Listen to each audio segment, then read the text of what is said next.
All right, welcome everybody. I am Love Coach Scott Catamas, and welcome to the Awakening World. I'm especially excited because we are now carrying the Awakening World all three shows every weekend on Unify, and this is kind of our debut of the Awakening World on Friday night on Unify. So, welcome everybody on Facebook watching us, whether you're watching on Unify or Love Coach Academy or Global Peace Tribe. And you can still come on into our Zoom room. It's easy. Just go to globalpeacetribe.com, register, you'll get a link, and you can come on into the Zoom room where we're going to be directly interacting. And we're going to have a lot of Q&A. We've got a wonderful set of guests. I'm going to briefly show you our guests, and then I'm going to play a really fun video. But first and always foremost, there she is. She's back after a hiatus of a month. Welcome back, Trish. Thank you very much, Scott. It's nice to be here tonight and to especially be, here holding the container for such a powerful topic and something deeply close to my heart. I think that we all can be a more loving collective if we just open our ears and open our hearts. Absolutely. And we have also with us one of my oldest friends. This is Oshalla Dee Marcus. And Oshalla and I have been making mischief together for decades. I'll just leave it at that. And she is really, for me, of all the people I know, the most extraordinary example of a community activist, someone who's very dedicated to her community, in her case, Marin City. And we're going to hear all about that and the work she's doing, and how I believe that Oshalla is carrying the vision of Martin Luther King very much through her work. Just joining us, and I didn't know she was going to be with us tonight, but I'm delighted. We've got Antoinette with us. And Antoinette is who we are actually, so she's with us, so now we'll get to hear from her. And also, we are doing fundraising for Antoinette and what she's all about this weekend. So happy to have you with us, Antoinette. It's a wonderful surprise. And we also Thank you have, for having me. we love you. We absolutely love you. And I'm going to show a video that you might recognize in a few minutes. And then the last official presenter tonight is Becky Suzik. And Becky is, would it be right to say, the co-creator, the co-founder of the MLK Beloved Community Convergence? I'm a co-creator. John Raymer is the idea from Compassion Games, and I'm supporting him, partner in love here for the MLK Convergence. Looking Beautiful. forward to sharing about it. Thank you for inviting me. Absolutely. It's great to have you. And welcome, everybody, all the people in our Zoom room. I see a lot of our familiar friends that are with us, and I see some new friends that are with us as well. It's always fun. Let's get that chat box going. You can always start by telling us your name and where you are geographically. But this weekend is all about Martin Luther King's legacy, what he means to us. And so I would love for you to put into the chat box what his legacy means to you, what his vision means to you. I see we've got two wonderful leaders, Jerry Anderson, that wild mystic abbot. I'll put the spotlight on him for a minute. And we've also got Deborah Moldau, who is going to be actually my guest in this show a week from now. But Reverend Deb and Jerry, definitely would love to hear from you sometime tonight as well, kind of what Martin Luther King has meant to you, how he's inspired you. So that's really what we're going to be talking about. And to get that started, I am going to play a wonderful video to kind of get us going.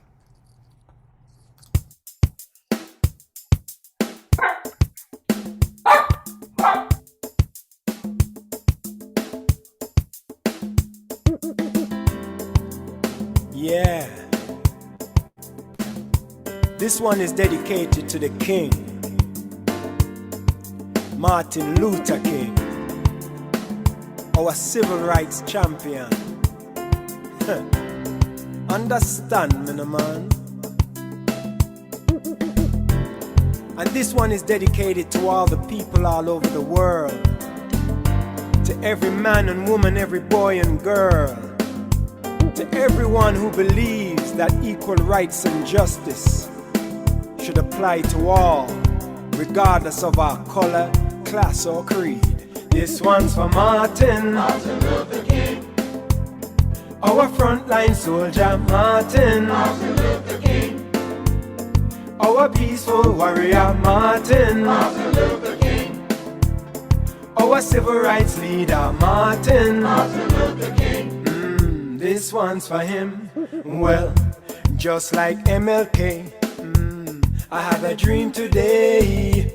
And like Bob Marley, I got so much things to say. Hey, wanna talk about empathy, equity and equality. Wanna talk about ending war and how to end poverty, how to end racial hate and police brutality. Cause where there's no justice, oh Jah, there can be no peace. Seems like humanity is in a state of emergency. We need more ethical leaders with a sense of integrity, like Martin Luther King, our frontline soldier, Martin Luther King, our peaceful warrior, Martin Luther King, our civil rights leader, Martin Luther King. This one's for him. You see, there are so many problems, and we need some solutions. Yes, let's get together now and start a love revolution. And we can't stop, no, we can't slow up. We gotta keep pressing on. If you can't run, then walk. Can't walk, then it's time to crawl. He said, hate cannot drive out hate. Only love can do that. Darkness can't drive out darkness. Only light can do that. He said, injustice anywhere is a threat to justice everywhere. I've decided to stick with love. Hate is too much to bear. He said, you can kill the dreamer, but you can't kill the dream. You see, unconditional love will rule in eternity. He said, the time is always ripe to do what is right. Lord, I hear the voice of Jesus say, don't give up the fight. He said, where do we go from here? Chaos our community, my people. Instead of fighting each other, show some unity. He said, we fight injustice with civil disobedience. So speak up, don't be silent, and always remain non-violent. Yeah, let's work it out, don't fight it out. Come on everybody, let me hear you sing it. Let's work it out, don't fight it out. This one is for the king. Let's work it out, don't fight it out. Come on everybody, one more time. Let's work it out, don't fight it out. Yeah. This one's for Martin Luther King, our frontline soldier, Martin Luther King, our peaceful warrior, Martin Luther King, our civil rights leader, Martin Luther King. This one's for him. This one's for Martin Luther King, our frontline soldier, Martin Luther King, our peaceful warrior, Martin Luther King, our civil rights leader, Martin Luther King. This one's for him. I have a dream that one day this nation will rise up, live out the true meaning of its creed. We hold these truths to be self-evident, that all men are created equal. I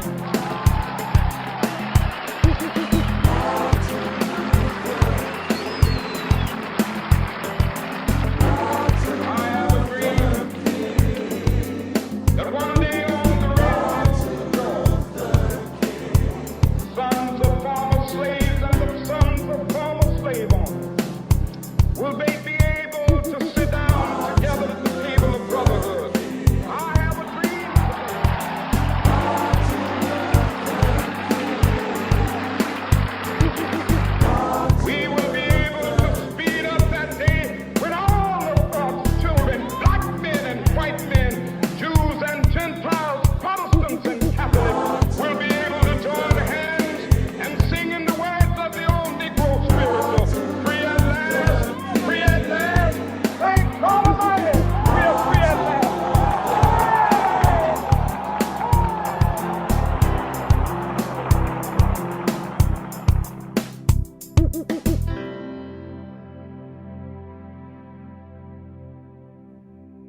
Who doesn't have tears right now? Yeah. Oh my gosh, that just made me so emotional. Wow. Ooh, let me just breathe. Ooh, child. Yeah. It's like Pato's music gets us going, and then when we, hear his words, it's just like it's overwhelming.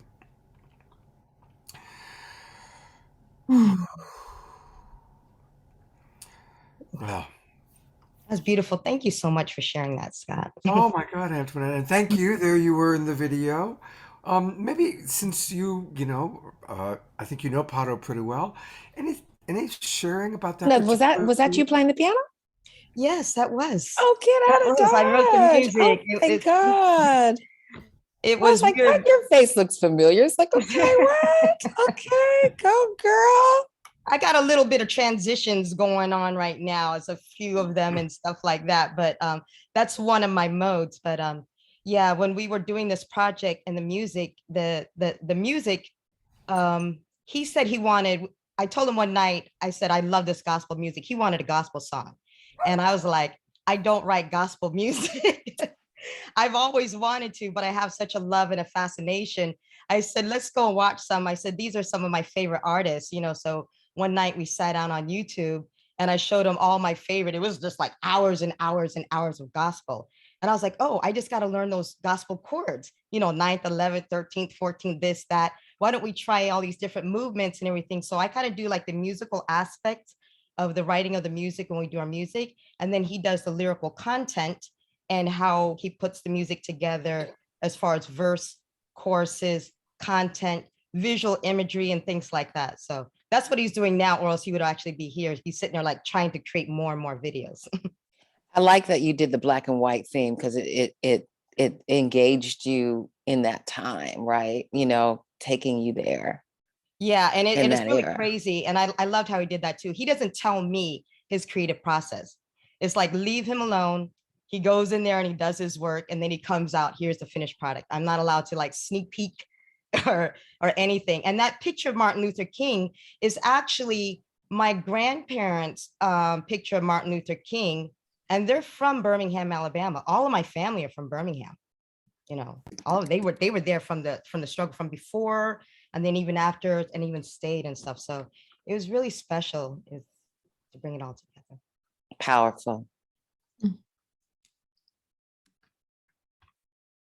Do you want to read the quote, Trish, that you just put into the box? Oh, I'm just juicing everyone up in the comment section. Yeah, sure. The ultimate measure of a man is not where he stands in moments of comfort and convenience, but where he stands at times of challenge and controversy. And I really think, especially with what, you and I teach, Scott, is that compassion and understanding and curiosity is the way. And that, when we show up lovingly, lovingly, meaning like we're standing in the moment, in the present moment, holding for non-violence, but curiosity and love. Like, can I love this person in the face of danger, in the face of their own inhumanity, and to be just heartfelt, open? Like that's a powerful place. And I think that's how I see why we're so in love with him, because he just held that big, wonderful grandpa dad energy and was like, no, we're going to do it with love, and we're going to do it with kindness and compassion. And he changed the world with that.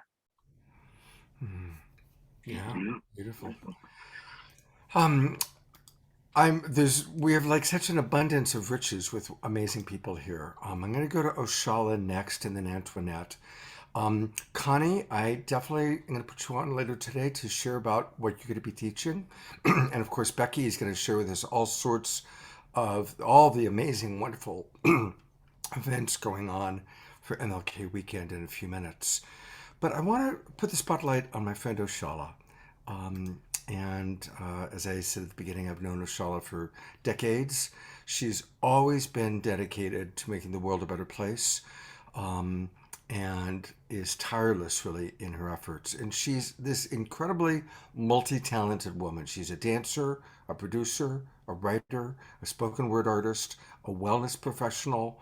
But she's dedicated to giving voice to the voiceless and transforming rage into the outrage needed to use emotional fire to heal. Those are her words. And they're beautiful, beautiful. It's a beautiful. Where'd you get those words from? I got that from when you were on our show a year ago. Okay. Yeah, you I wrote that love a year ago, girl. Okay. That's true. So tell us how you've been inspired by MLK and very much what you're doing in Marin City, because that's so powerful. Well, first of all, thank you so much, Scott, for bringing me on the show, because, and I have to give my shout out to Scott, because he never knows if I'm going to kind of get him in a little trouble, because I don't always say exactly maybe what, what people are feeling comfortable to hear. So yeah, I would say that, our brother, Martin Luther King, one of the things that's so important about for us to remember him now is that he was doing what he felt he was led to do. Like, we all come to this life our ancestors, our ancient Canadian ancestors taught us that we are all here. Each one of us are meant to leave this world with something before we go. And some people go earlier, and we say, why did they go that young? But my goodness, they left so much. Martin Luther King is one of those people. And while he lived, he left us all of these wonderful images and quotes that we just saw. And what I am left with at this moment, what's coming up for me, is that for us to remember that he was not well liked in his day. He was a radical person. He fought against the status quo. He didn't go along with what was comfortable at all. And to the point of being able to, making enemies or not being popular at all. He was at a time when most Black people were Republicans. He negotiated with the Democrats, right? Or the Dixiecrats, right? I mean, so we have to really, I want us to really remember his radical self and not forget that that's who he was. And I don't think it's possible for us to say what he would have been doing now, because we just can't say that. We can say, okay, this is what he was doing at that time for the time that he was here, and that he left us with that.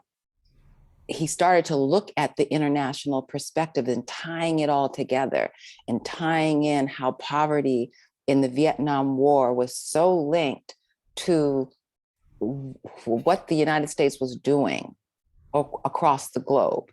When he stepped out of the civil rights movement, Martin Luther King, we look at him because he's had such a global impact. One of the things that I want us to really remember too is that he was dealing with local issues here in the American South, even regional, because when we think of the Black Power movement, in the North, the Black Panthers, and people think of Malcolm X, and people who came out more of the northern universities were taking on the Black Power movement and uniting people across political divides and racial divides in the North. That's what the Panthers were doing. Martin Luther King was doing that same thing in the South. And so we look at that brutality that he had to endure being in that local area where the North, the federal government had to then come down because it was so terribly violent at that time. So I would say that Martin Luther King was very much think global, act local, activist. When he started really acting more global is when he became a threat to the imperialist government, which is the government that we live under and that we still live under. Yeah. And so I just want to put that out there. That's what's really coming up for me. I get a little pit in my stomach because, I look at that we imprison more Black men now than we ever have. That the attack on the Black family is more intense than it ever has. That when we look out on the streets, I mean, I don't like to think for what Martin Luther King would be looking at now, but for him to see how poverty has completely gotten out of control in this country, completely gotten out of control, where whole families are living on the street. So at the same time that we celebrate kind of that part of him that, make us feel good. I think it's really important for us to then be where we are and look around and whoa, what are the feet that he walked in, the path that he showed us? How are we going to step up into that path and do things that are not comfortable, say things that are not comfortable to others, and have some real conversations so that we can really get past some of the stuckness that we have a tendency to get into. Well, that's love. Love is having the hard conversations. Love is showing up and being honest. It's really about showing up to you in your love, right? I trust you more, Oshalla, to just lay it down straight for me. And that means that you're more trustworthy in my book, because I know you're not going to fluff me. Tell me what I want to hear, but I trust you to be honest about how you see it. And I know that that's your love. And that's powerful. It's radical power. And that's where King was. I mean, because, he was a fine man. We look at him as that fine kind of and we think of him as a grandfather figure, but that man, I mean, when he was assassinated, he was only in his 30s. 37. 37, right? But in most of his, career, he was in his 30s. And so we think about, our age and, the system has gotten a lot more clever.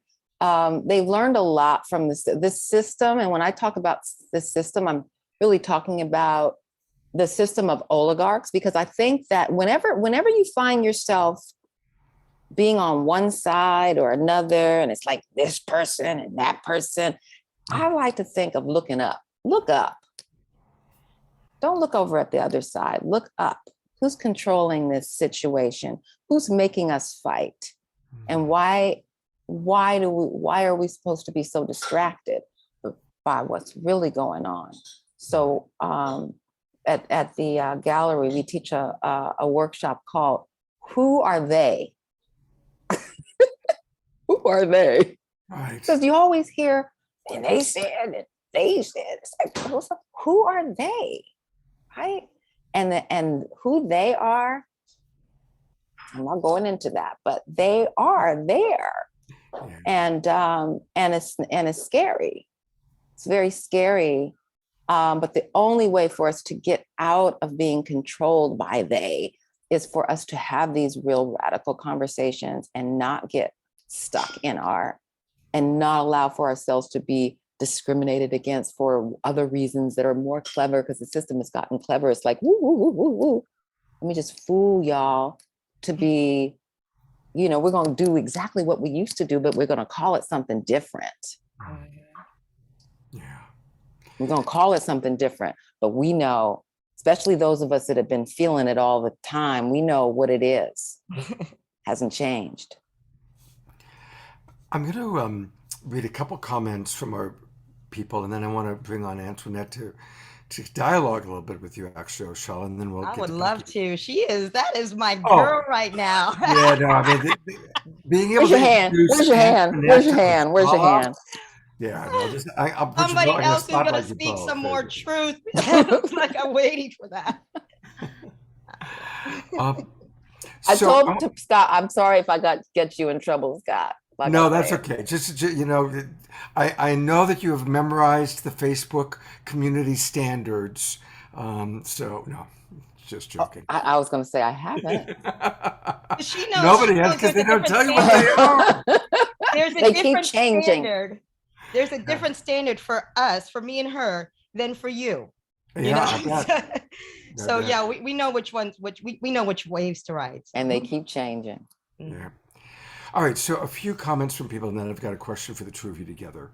On Unify, Tracy writes, may we all join as one people. Thank you, Dr. Martin Luther King. Let's share the dream together. Pamela responded to something you said, Oshalla. She said, being comfortable doesn't usually get us anywhere. Mm-hmm. Yeah. And let's talk about influences. Susan Woolridge in our Zoom room talks about how Martin Luther King was influenced by Gandhi, and Gandhi was influenced by Thoreau. And then Antoinette, you took it a step further and talked about the influence of Jesus the Christ on Martin Luther King. And it's interesting, tomorrow I'll be playing a little segment of a video interview with Reverend Michael Beckwith, talking about when he was a 10-year-old boy and he met Martin Luther King and Martin Luther King's influences. And so it's beautiful how everybody is influenced by these amazing beings. And like Oshalla pointed out, these beings that did some of the most amazing work just when they were young men, 20s and 30s. So on that, because I respect both of you so much, I'd love to hear how you are personally influenced, whether it's by Martin Luther King or if you want to draw upon other influences, because you both are activists that are very effective. And so I'd love to hear about your influences and how that drives you. Thank you. I have a lot of different influences, so I don't use them all as one, especially when it comes to our movement. Like for me personally, it wasn't just Martin Luther King, but it was also Malcolm X, and it was also Medgar Evers. It was also Marcus Garvey. It was Frederick. It was like a lot of different things. And it was so funny because when I started the organization, I had these other women. I was like, all right, you be Malcolm and I'll go Farrakhan, and then you whatever. And then if it gets whatever, then we'll switch up the roles a little bit. Because I know when you're sitting there trying to get the message across, sometimes people sit there and say, all right, you got to tone it down and bring it more like Martin. But Martin said it the same way Farrakhan said it, and the same way Marcus Garvey said it, but just in the way that of his own personality. So many people have so many different personalities. So when I said that Martin Luther was influenced by Jesus, he said it. The man, it was a Christian pastor. He went to seminary school. His father was a minister. Everybody in Birmingham is a minister. There's churches all up and down. They're influenced. If you're not influenced by Jesus Christ, then you're not in Alabama. You know? I mean, if you ask Amen. Amen. Amen. We have to get back to Amen. the truth again. Amen. And this is the thing why I've had to start getting into this more recently and lately, is because we've been feeling like our holiday weekend has been hijacked. You know, I have to be honest here, and I have to be truthful. I may be emotional because I might be medicated. Who knows? Anyway, the honesty is, though, we have to be honest and truthful, because the truth and the honest conversations are not going to get us anywhere if we're always sitting there pretending that everything is okay. Everything is not okay. We are not all one. We are not all cosmic in the universe, and we're not all these different things, because we can look outside the window and see that these things, they're happening, but they're not happening at the rate that we should actually be seeing them happening. It is, you know, when Martin Luther King was killed, I wasn't even born yet. It is 53 years later. 53 years later. And this is why I have the inspiration. It's not because he said beautiful and wonderful things. It's because the things that he said were trying to make a difference. The things that he said they were trying to make a difference. He said, let's go and get that check. Nobody ever wants to talk every weekend about, he said, let's go to Washington and get that check. All the reparations are being made in so many different forms. They're not being made in the forms that are going back to our communities. Even though all these things that we're talking about MLK are in all these different communities, but they're not being in our own communities to sit there and address all the other communities. And these things are not being addressed to where are all these communities coming together and what are the actual things that we're actually doing together right now. You know, what are we doing tomorrow? And what did we do yesterday? And what is the progress that we made from yesterday until today? So while we reiterate the words yesterday, today, and tomorrow, and continue on with those things, and we all want to feel good and kumbaya, until next year, if we have to see another death, another discrimination, another loss of life, another thing, then we haven't achieved anything, and his dream is still sitting there right where he left it, on deaf ears, until it actually becomes into action of loving service. So that inspiration for me of Martin Luther King and why this is so important. And even though, and Scott wasn't expecting me to be here tonight, you know, I wasn't expecting, but I was like, if we gonna talk about MLK, then we gonna be here to talk about MLK. And when we talk about MLK and what inspired us, what does it inspire us and what does it inspire me to do next? So speaking about I've been inspired, this is what I'm doing next. This is my next move for us today. Scott, Oshalla, I would love to connect with you. Yeah. I'm gonna throw Charlotte. I got I'm Trisha. so delighted. You know I what? got Trisha. I got Jonathan Greenberg from the Founder Institute of the Center of Nonviolence in San Francisco. We just honored Clarence B. Williams' 91st birthday. He was a speechwriter and lawyer for Dr. King. And a lot of people don't sit there and say it's like he's influenced by Gandhi. You know how many people are influenced by Clarence B. Williams? King was influenced by Dr. Clarence B. Williams. It wasn't the other way around. It was that way. He's influenced so many other people, but he's the charismatic face. There's Right. so many people that we have no idea and what they're doing and what they continue to do. This same lawyer, even at his own age, went over to India to sit there and fight for civil rights over there for the women. You know, these are the things that we don't know and what are doing today of his message. So let's get back that message out there. We have campaigns, we have projects. Let's get all these people who are watching live from around the world, globally. Let's get people locally who are watching. Let us all see, if you guys want to sit there and connect with us, we have plans. We have missions, we have campaigns. We have a campaign in California. We have something that we have going on with the politicians, with the environment locally, and with our communities. And we could use your help. If you want to help us take this message all the way home in a practical manner, I would welcome you. Thank you. Wow, thank you. Oh, see, that's what I'm talking about. I feel like so often when the words, again, Antoinette's reminding us that when King was starting to talk, a lot of people did not want to hear him at all.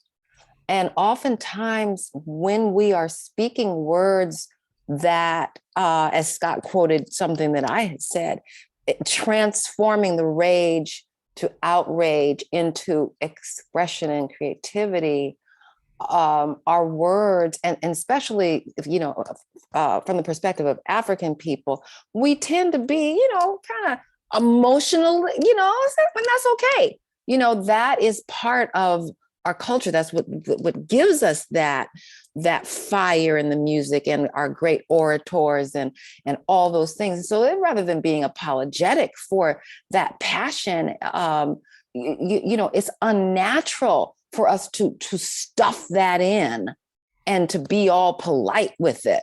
But oftentimes what happens is that it makes people uncomfortable, and it makes people want to redefine how the conversation is going to be had. And that is okay if we agree to have the conversations in And this is completely okay. And Scott knows, because Scott, and I are very connected, like, within the new age realm and the holistic realm, right? There's different communities that people can feel comfortable with each other, having conversations that they can be most effective. Not everybody is meant to be talking in the same room. It is not, because you might not get along, and you don't have to get along. But getting the links, and Scott and our relationship is a good example. I always like to bring it home as much as I can, like bring it, like what is happening in front of us. Like, no, we don't agree. We, might have very diametrically opposed positions, but we still love each other. I respect this man, where he's coming from and what his mission is, even though his mission is very different than my mission. My mission is very much dealing with the trauma that I see as a result of this system that is becoming more and more like, I'm not even going to go into there. And to see it firsthand, because I work with children in schools and I see the generations, I see how the generations have been affected. Generation, like the generation that we were working with Scott at Laurel Springs. Yeah. When was that, in the 90s? It's not quite the same generation now. And I'm not talking about just age thing. It's other stuff. It's the constant attack. It's the pharmaceuticals that have been dumped in. It's the experimentation. It's on and on. It's all the stuff. Someone asked me the other day, well, Oshalla, do you think that it's actually an attack on the Black man? Do you think? I was like, what you think? Yes, absolutely. But I know that like seems like, oh no, that we would have that. Well, that could never happen. And so I think that what King was this country's prime opportunity to come correct. Because that was 50 years ago, 45 years ago? It was the prime opportunity to come correct. The Democratic Party could have, rather than co-opting his message of love and co-opting it and buying people off and putting up a few while the masses were suffering still, could have really made some massive changes within the country. Was ready for it at that point. So it's nobody's fault. It's none of our fault. It's just being able to understand that there's a clever game that's being played. And so how do we take this message of radical love, and like, who is doing the radical love now? And is that message as equally uncomfortable as King's message might have been to you all in his time? Because his message may have been really uncomfortable to a lot of people on this call in the 60s. Because it's like, what is that Black man? I thought, what are they talking about? He just made it kind of cool and acceptable, to do that at this point. So I think that what we have to get comfortable with for love is to say, well, who is coming from those radical places? Who is making me feel uncomfortable? Why are they making me feel uncomfortable? Is even what they said, do I really know what they said? Have I listened to what they said? Or am I just hearing what someone else on the news said about what they said? Do I even know who this person is? I stand strongly by the principle of Kuchi Chagalia, the second principle of Kwanzaa, which is self-determination. That is name and define for yourself, your community, your people, and your leaders, rather than allowing for other people to define and refine and name you. That is where I'm coming from. And I know that when we have these conversations in my community, or they might be different conversations, but we have to have the love and the courage to be able to have those conversations with each other, or we're not going to go, as Antoinette said, to anywhere where King's dreams was, because people keep getting killed. Nipsey Hussle, the little young rapper. I don't know how many of you, maybe you could put the thumbs up or hands up if you knew who Nipsey Hussle was, right? Nipsey I only Hussle learned after he died. Right. So Nipsey Hussle, deep little brother in the street, little rapper. Now, you know, I'm old school. I'm not saying that, you know, I grew up breakdancing and, you know, but my rap is old school rap, okay? So I'm not saying that rap, but you know, I understand what my little brothers and sisters are doing. And I understand where Tupac was coming from.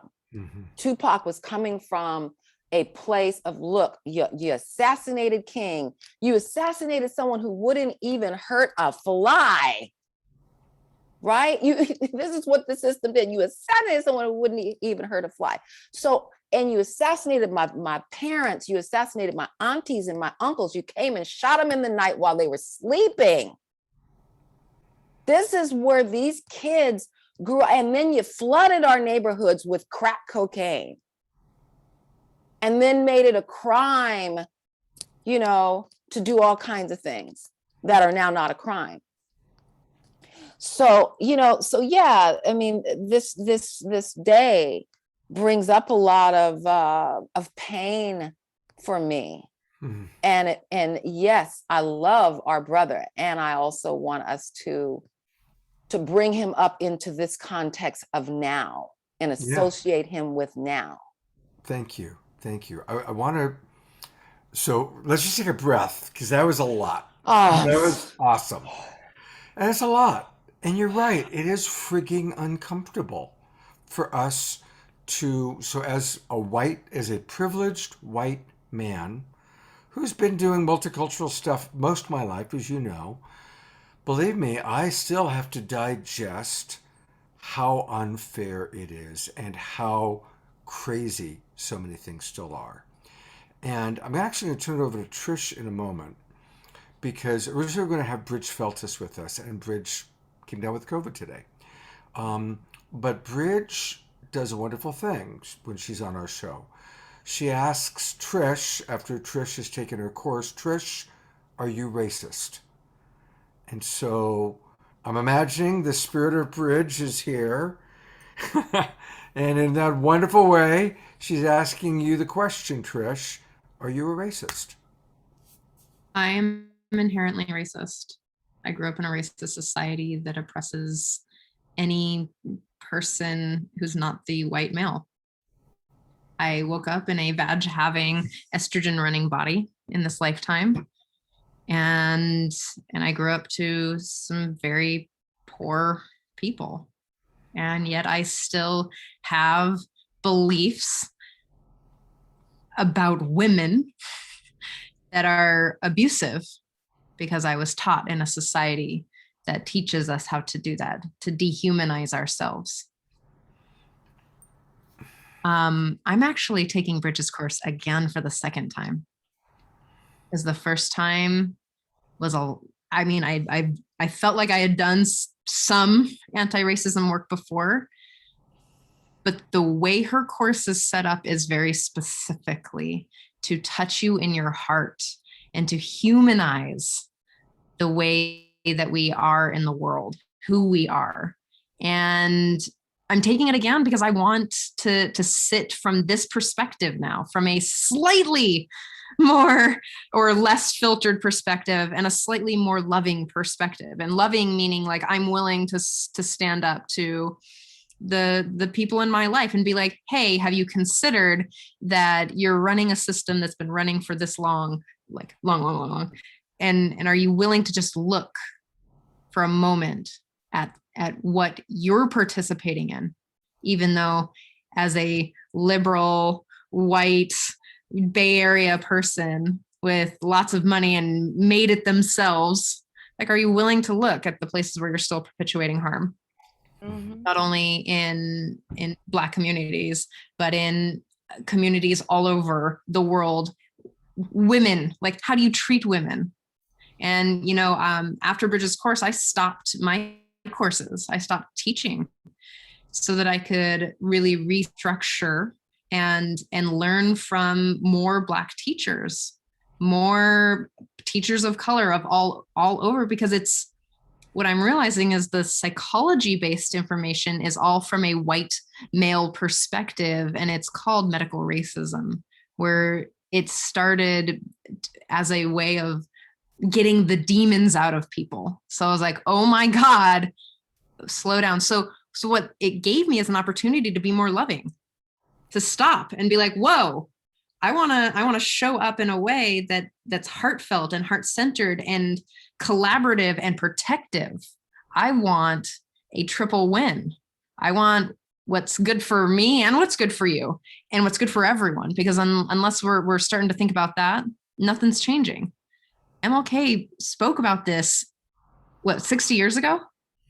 60 years ago, and look at where we're still at. Y'all, come on. Like, it's now. Like, now, right now. So I invite you to take Bridget's course and reach out to me if you want a discount. I'm in fact, I more than invite you. I double dog dare you. And I would like to share a little bit about something I saw today, as well as this an okay time, Scott? Sure, go for it. So if you're in Oakland, go to the Oakland Museum. And they are running an Afrofuturism exhibit, and it is stunning, like breathtaking, beautiful, like light you on fire. It's so like relatable, right? And I took a couple pictures, and I'm going to share them because it just touched me so deeply that I thought you all might enjoy some of these beautiful, profound moments. Okay. And it's just pulling I'm still learning after all this time. Yep, go for it. As she's doing that, after she shows the pictures, I would love to hear from Oshalla and from Antoinette what Afrofuturism is. That's a new term for me, and probably a new term for many of us. So, okay, take it away, Trish. So for the people who are just listening and might be listening to the podcast or who can't see this, these pictures are pictures from the exhibit, and I'm going to read out what they say. Don't forget to envision a world that values humanity. And this is from Yatasha L. Womack, author and artist, 2013. The next one is one of my favorite writers right now. Speaking of Afrofuturism, Octavia Butler, in this just profound books. Like, if you love to read heart-centered literature, just pick this book up. It's called Parable of the Sower by Octavia Butler. So beware, ignorance protects itself. Ignorance promotes suspicion. Suspicion engenders fear. Fear quails, irrational and blind, or fear looms, defiant and closed. Blind, closed, suspicious, afraid, ignorance protects itself, and protected ignorance grows. There is no single answer that will solve all of your future or all of our future problems. Instead, there are thousands of answers, at least. You can become one of them if you choose to be.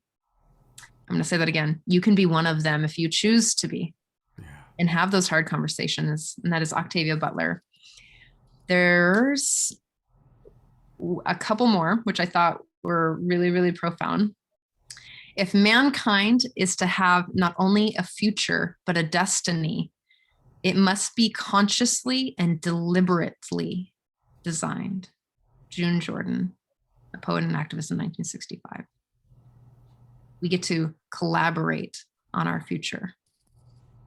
And the last one, which I'm always, where we can all show up better, is I'm just going to zoom in for a moment to some of these, because I thought this was also really powerful. Because what we're seeing, and if we just step back and listen to Oshalla and Antoinette and MLK and Bridge, is that the natural way of being and loving is community-based, not in this like violent, controlling, taking space thing that people of European descent have done. So to create circles, not lines, choose critical conversations over critical mass, move at the speed of trust, be humble learners who practice deep listening, celebrate, catalyze, and amplify Black joy, plan and design with center lived experience, seek people at the margins, reckon with the past to build the future, protect and strengthen culture, cultivate wealth in all of our communities, foster personal and communal evolution, promote excellence, and manifest the future. If you want to see more of this, I'll be making a post later. Shay. Thank you so much for just allowing me to share Thank others' you, Trish. voices out there. Beautiful. Oshalla, Antoinette, tell us more about Afrofuturism. Yeah. Well, I want to say one thing because just so Trish, so Scott, whenever you go to the MC Arts and Culture website, we have an audiobook club, and one of our books is Parable of the Sower that we are doing. So if anybody wants to listen, now I chose audiobook for a lot of reasons. I'm a big audiobook fan myself, and I'm a big audiobook reader. But there's 3 books that we have. Parable of the Sower is one, The Kite Runner is another one. And then I'm choosing between, The Iron Heel by Jack London. So we're gonna go back and we're gonna show people how to go there. Okay. Oh, okay. So that's in the beginning there was Oshalla.com. Okay, and it was good. And on the second day, woman can only not create from one. So yes, go ahead, Scott. So really, to get started, let's all, everybody watching, go to Oshalla, that's her name, OSHALLA.com. Once you get to Oshalla.com, where do we go next? You can go to MC Arts and Culture. Okay. So on the second day, MC Arts and Culture was created. And this is really the beautiful work that Oshalla and her team, her friends have created. And it's beautiful. And you can scroll down, Scott, and they can look at the different classes that are going on. This is an opportunity to connect with Black artists, makers, teachers, and entrepreneurs. I've talked to people who literally have been alive for 70 years and have never taken a class from a Black person, never taken an art class. Where's my audiobook thing? Oh, it must be on the other. Hey, there you are. Yeah. But if you go to Who We Are, if you go to the top of the very top, Who We Are, you'll see, and you scroll down, you'll see there's a lot of people. And, we all have, now, do all these people agree? Are you kidding me? Put a bunch of artists in one room. Are you serious? But one of the things that was very important for me is that we are stronger when we are united than when we are apart. Yeah. Martin Luther King was part of a circle. He was part of a circle, as Antoinette very wisely said, that his struggle, it wasn't about just King. He was anointed because he was very charismatic, but some of the heavy hitters were right behind King, and he knew that. So it's allowing for everybody's light to really shine. And when you are dealing with darkness, you'll never win if you are in the darkness. If you're fighting in the dark, you'll just be going like this because you can't see. All you have to do is turn on the light. You just turn the light on, as King would said it in some way, but you turn the light on, and these brothers and sisters, King turned the light on. And so I like to look at MC Arts and Culture as a little light for some things that are in my corner, and for those that have affinity with that have affinity, because not everybody has affinity with everything, and neither should everyone. Right. Oshalla, yeah. I'm going to go back to her for a moment, because I remember on one of our previous shows we did together, you introduced us to Lumumba. Oh, yes. And it's I such remember. I mean, I love looking at all these people, the diversity, but because I remember his story, I'm just going to go in because it's a great example. This is somebody who had spent unfairly a tremendous amount of time in the prison system. 41 years. 41 years. Imagine that. I mean, that's just insane. He To went in when spend he was half- 17, and he just got out 3 years ago. Right. And you've given him an opportunity in your art gallery, and look at his beautiful work that he's done. Uh-oh. It's Uh-oh. not there. Oh, well. But there are, most of your artists, we click there and then we get to see Yes. the art that they've created, including a man who was in prison for 41 years. Yes. And, Yes. Thank you for providing an opportunity. And I'll fix that link. So Yeah, now inevitable to the one that I yeah, choose. the one that you choose.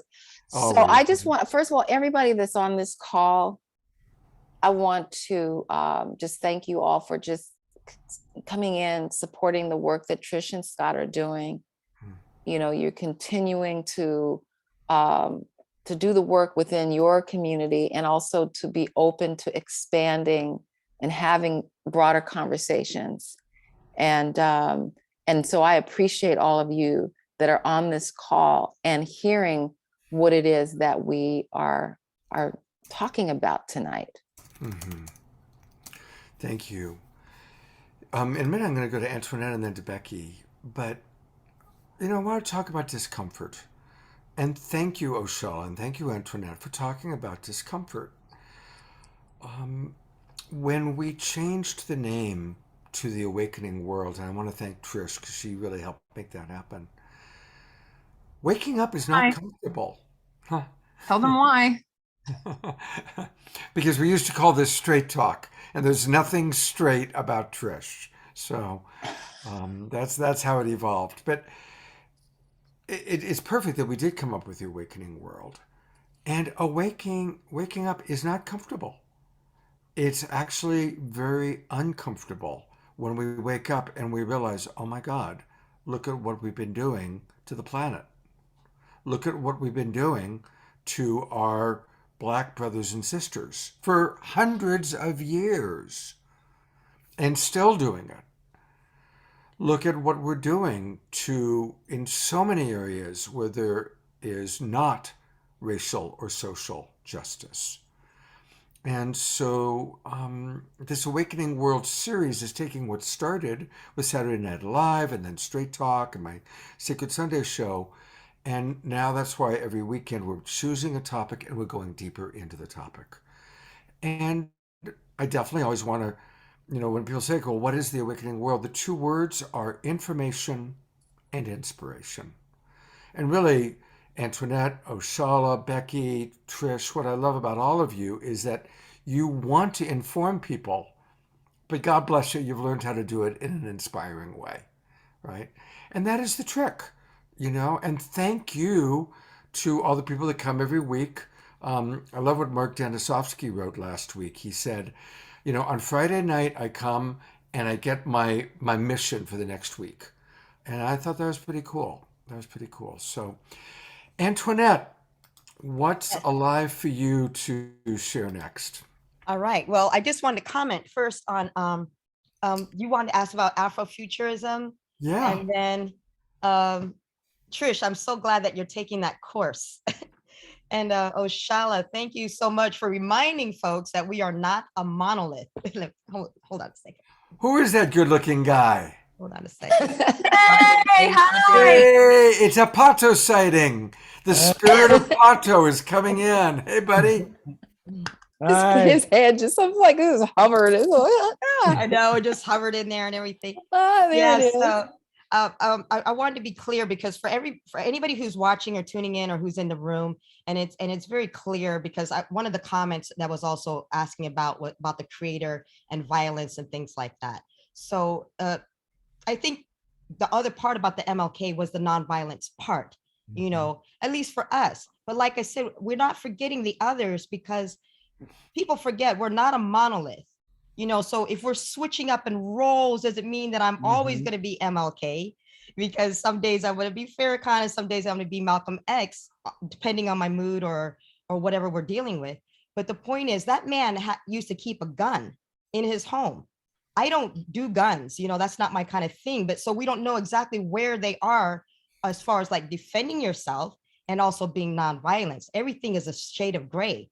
The same thing like with riots and violence. The whole reason when I met Scott last year was because of all the riots last year. Right. Every That's right. city was on fire and around us in a 30-mile radius and or 40-mile radius, an hour radius or whatever, all of SoCal, except for the event that we actually held in our own city, which was nonviolent, you know. But then I had to go and remind people that King was speaking that the riot is the language of the unheard. People still did not get it. Here comes everybody running around. It's like MLK, you know, peace. Can't you be like MLK? And I'm like, all these people talking about how they love MLK. I don't see not one person that ever said that they didn't support him when we all knew that everybody was not supporting MLK back then. Mhm. Where are all those people today? You know, but everybody was all behind him then. He was saying the same thing. So what was offensive to the people back then is the offensive things that we're saying now, but it's really not offensive. It's really just the truth. The truth is that we have to take things, and it's frustrating because if people think that Black people want to act violence, they're again putting us into a box that we're all the same monolith because they saw that. We're different kinds of people. We have different reactions. We always want nonviolence. But when you say it's the unheard, obviously you didn't hear us when we were being nonviolent. You didn't hear us when we knelt. You didn't hear us when we prayed. You didn't hear us when we sang. You didn't hear us when we marched. You didn't hear us when we broke the window. You didn't hear us when we, you know, burned down the building. You didn't hear us when we stole. You didn't even hear us when somebody got killed. It's like when you heard is when somebody else, not one of us, gets involved. And it takes it to that level. Then they start listening because we got to remember again, MLK, they didn't stop. The violence didn't start to cease a little bit. They didn't change the voting rights laws or anything like that until those two white guys went missing, you know, down in Mississippi. All those Black people who've been missing for all those years, they never did anything. And then once those two white kids went missing, they sent hundreds and thousands of people down there. And all of a sudden, all the white people went down there. So we got to do something about this and do this now and end this now. So nothing has changed all now. We still have the violence. It wasn't until when all the white women started getting beat up and tear gassed up there in Oregon, you know, and other people, then they started taking notice. Last year, then all of a sudden, all the companies, we stand in solidarity with our brothers and sisters. We stand in solidarity. You know, all the corporations, all the banks, all the government officials, everybody put out statements. All this defunding, all these different things started happening. We started to think something was happening. This mental anguish and post-stress disorder is emotional. I think I wore myself ragged just from everybody's drama of things not moving. You know, so I took some time off. You know, it's like a lot of things I got heavily invested. And that's the thing, because we're always heavily invested. It's like what they say, you're always talking about race. It's like when that race card stops getting dealt, then I don't have to deal it anymore. I would like to think about something else. I would like to do something else. I would like to think that when I do go up to Oakland and the Afrofuturism, and I'm so glad that they have that there. So Afrofuturism is, we're not a monolith. We love sci-fi. We love new age. We love the cosmos. We love Bob Saget. We love the universe. We love Gaia. You know, we like Friends. We like science. You know, we like voodoo. We like all kinds of different things. But you won't know that about us until you get to know us. You know, so like Pato said, just saying he was the only Black person at the funeral. I'm the only Black person at this thing. Why are we always got to be the only Black people at certain things? You got to get to know some more Black people. I hope y'all come back next time with some more Black people. I hope every single one of y'all watching go to a Juneteenth event this year. Yes. Please tell me go to a Juneteenth event. Go and eat some African-American food, listen to some African cultural music, some of these different things. Hear our speeches, hear our quotes, our poetry, our music, our all the different things. Because I immerse myself in your culture. If you want to ask me about the whole line of succession in the British monarchy, I can tell you. I can tell you about the Vikings. I can tell you about the Korean monarchy. You know, I can tell you all this stuff. But what can people tell me about Queen Nzinga? You know, and different That's right. What do you know about Masa Kam Kam Musa. Right. Yeah. Denmark Visa. Yeah, Ubuntu, that Kwanzaa is open for everybody. Yeah. Juneteenth is open for everybody. MLK is open for everybody. So immerse yourself into our culture, just like we immerse yourselves into your cultures. We immerse ourselves into the Native Americans, into the white cultures, into the Latin, into the indigenous, into the Latinos, and the different things. We want to be a part of everybody, and we want everybody to be a part of us as well. And we're just not seeing that part of it yet. I'm still not feeling all of that community yet, but I'm getting there, because just like you said, there's wonderful people like Scott and Trish hosting. Because when I said, Scott, I said, promise me this, promise me you'll have Black people on your show every time, every month. And he said, I promise. And I said, it doesn't even have to be me. I said, it could be anybody. Just keep that diversity flowing. And he kept that promise. And Trish, she took that course, and I'm so glad. I know it wasn't easy, but keep taking it, because I tell even Black people, we don't even know all of our own history. There's no way we can sit there and study all of our own history. So people teaching Black history, there's no way they could even teach Black history, because they don't even know all of Black history. So, make an effort. I mean, Antoinette, I want to address what you're saying. I mean, it's so deep when we talk about diversity. When I opened up with a the Black Arts Gallery, and someone says, "Well, are you going to open it up to be culturally diverse?" And what my response to people is that we are so diverse. My husband is from Cameroon, West Africa, right? We have brothers and we have African Mexicans, African Trinidadians, Afro Brazilians, Afro Cubans, Afro Puerto Ricans. We're so diverse, and yet there has been an intent. And I understand that it doesn't take a rocket scientist to figure out why the people who are oppressing and who are stealing the resources from the African continent, because that's what a lot of this is about. Mm-hmm. That's what a lot of this is about. Because when you look at where we all came from, which is Mama Africa, and we look at where are all the resources in our cell phone, where are the gold, where are the diamonds, where are the silver, where's the cobalt? When you look at why would you want to keep all of those people that you stole all around the globe separated, thinking that Africans were a bunch of people living in trees, flying around, right? Not clothed.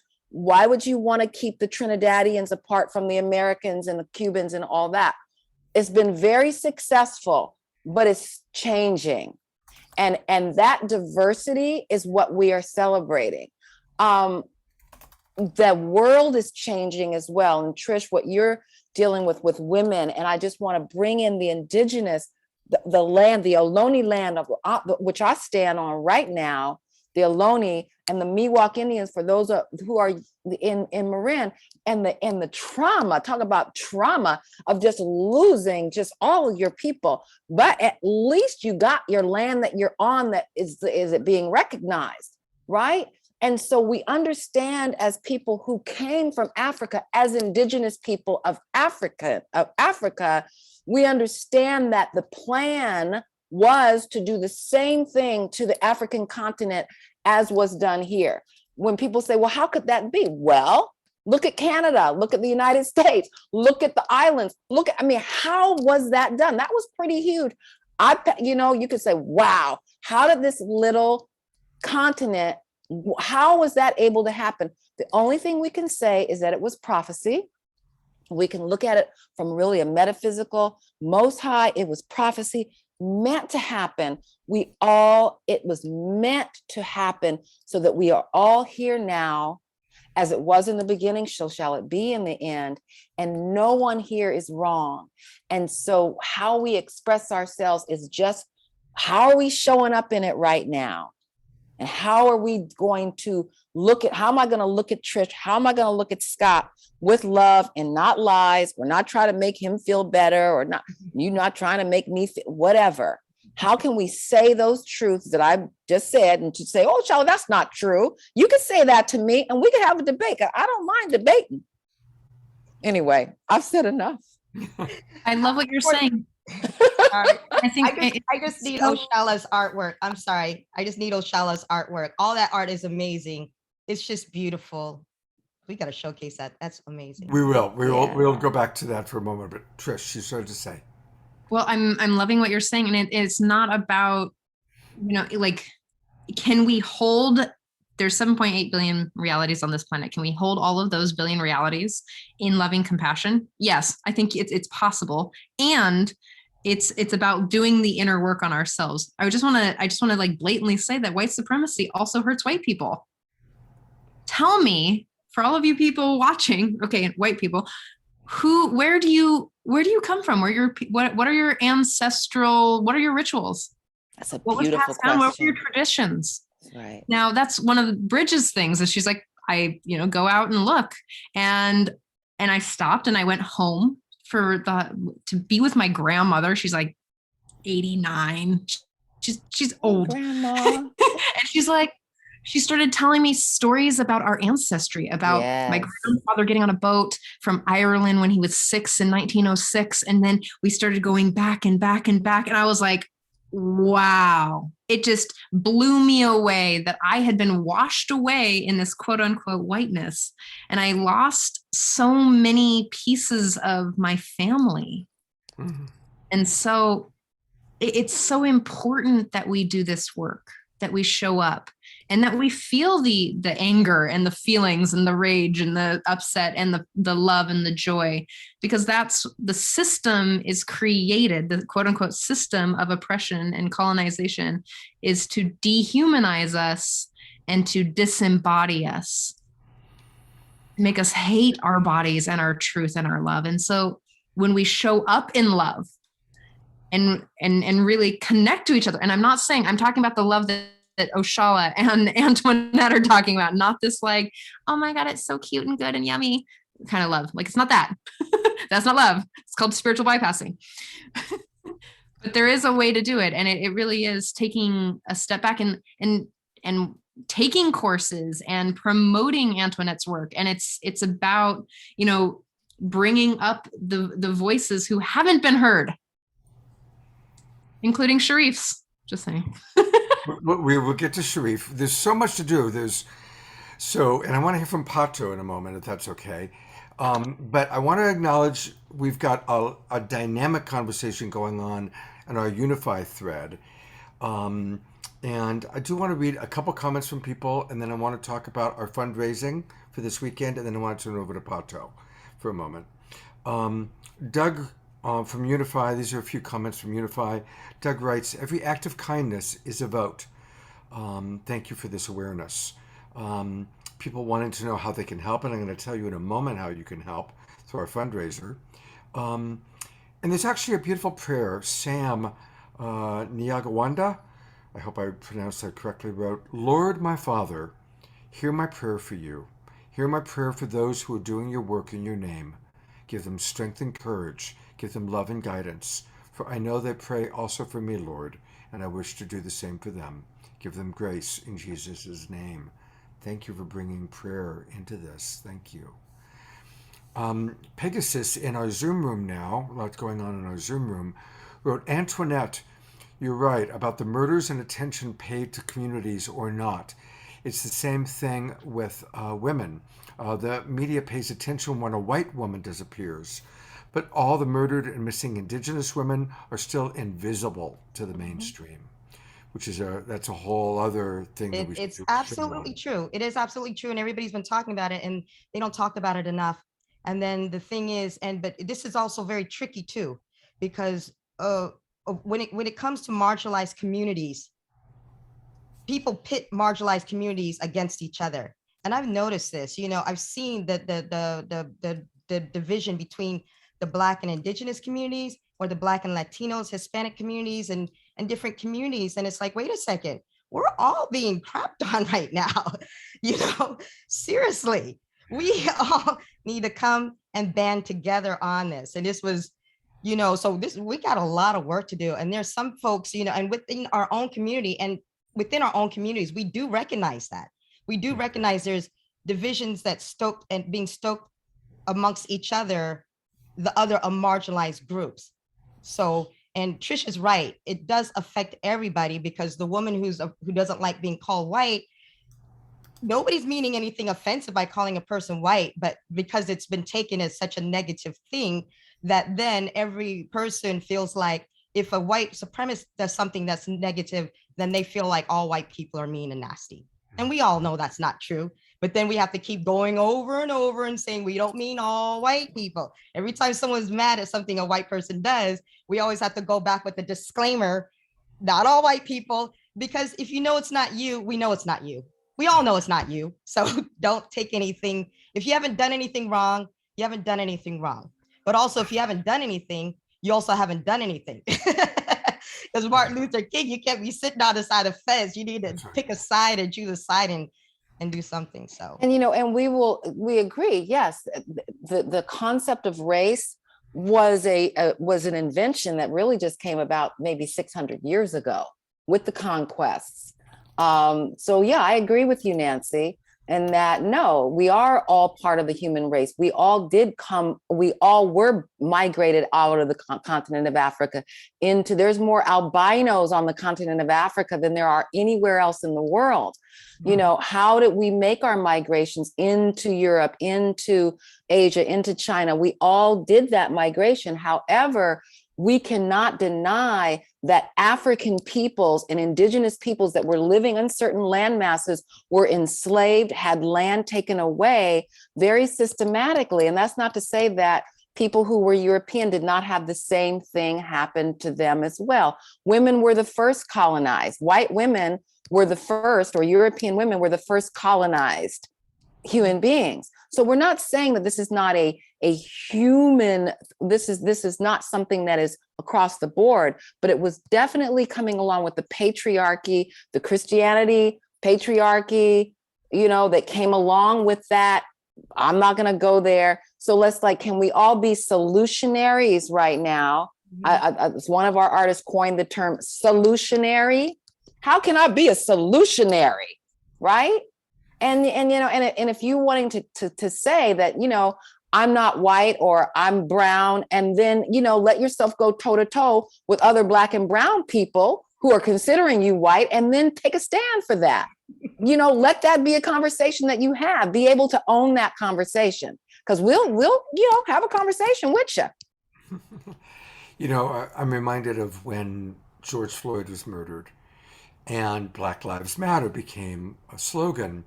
And well-intentioned people said, but all lives matter. Yes, obviously. But you know what? We have not given enough attention to Black lives mattering.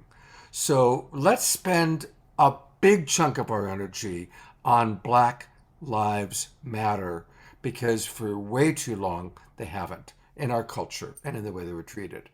And so I just was reminded of that. And people are asking what they can do. And here's what I want to ask people to do. Trisha's Well, whose life really matters to me? Antoinette's life. Perfect segue. Because like a lot. We met Antoinette well over a year ago. She's been on several of our shows. And we learned recently that Antoinette is dealing with a significant healing crisis. And Global Peace Tribe, I'm really proud. We've raised over $150,000 for friends in need. And it's Antoinette's turn. And so I'm going to put into the Unify Facebook page and the Love Coach Academy Facebook page. I just put beautiful. Please let's support Antoinette. She has received the diagnosis of breast cancer, and she's exploring her different options. But now is the time for us to support Antoinette. And it's not easy for people to ask for money for themselves. I know that Antoinette has raised a lot of money for a lot of other people and a lot of consciousness for a lot of people. But now it's her turn. And so I really want to invite everybody watching, please, whether it's $5, $50, $500. As Lynn Twist always says, think of what your impulse is to give and then stretch. And take the joy of, okay, I was gonna put in 10, but what would we like to put in 100? I was going to put in 50. What would it be like to put in 250? And as we stretch, imagine we're stretching our heart and we're embracing the beauty of our heart, the beauty of our desire to support at a bigger level. And I donated initially. I'm going to donate again tonight. And I want to invite everybody, please, please, please. And with that, I'd love to turn it over to Pato for anything, Pato, you want to share about your beloved wife and what's happening for her. I just want to share that, I'm very proud of Antoinette. She's going through a tough time, an uncertain time, but she's focused on her healing. She's focused on doing it her way, doing it the natural way, with God's given ingredients, and not allowing the medical industry to pressure her or influence her. And I support that 100%,